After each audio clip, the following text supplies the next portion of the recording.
हमने पिछली बार फालिज पर बात की थी और ये समझा था कि इसमें एक एक सेकंड कितना अहम होता है। लेकिन सोचें, दुनिया का बेहतरीन इलाज भी किसी काम का नहीं अगर मरीज वक्त पर अस्पताल तक पहुंच ही ना पाए।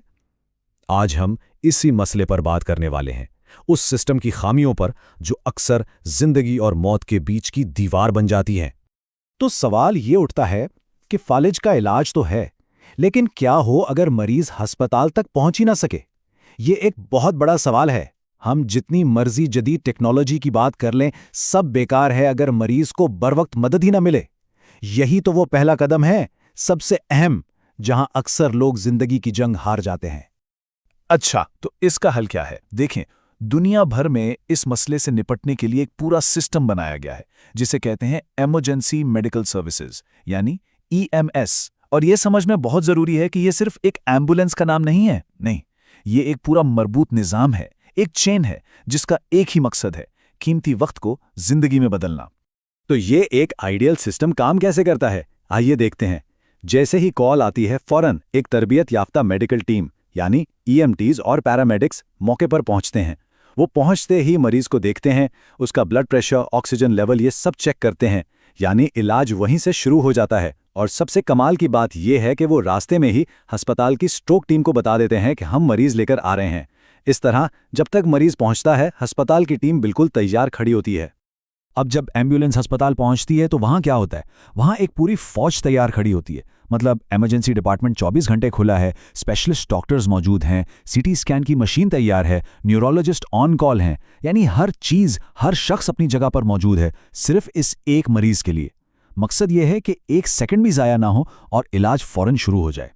ये तो थी एक मिसाली दुनिया की बात, एक आइडियल सिस्टम की। लेकिन अब जरा इसका मुआवजा करते हैं आज़ाद कश्मीर के कई इलाकों की असल सूरत हाल से। ज़मीन पर हकीकत क्या है? सबसे पहला और सबसे बड़ा फर्क आता है टीम का। एक तरफ हमारे पास तरबियत याफ्ता पैरामेडिक्स हैं जिन्हें जिंदगी बचाने के लिए ट्रेनिंग दी गई है, और दूसरी तरफ अक्सर व बेशतर सिर्फ एक ड्राइवर होता है जिसका काम मरीज को उठाकर अस्पताल छोड़ना है, बस। फिर बात आती है गाड़ी की।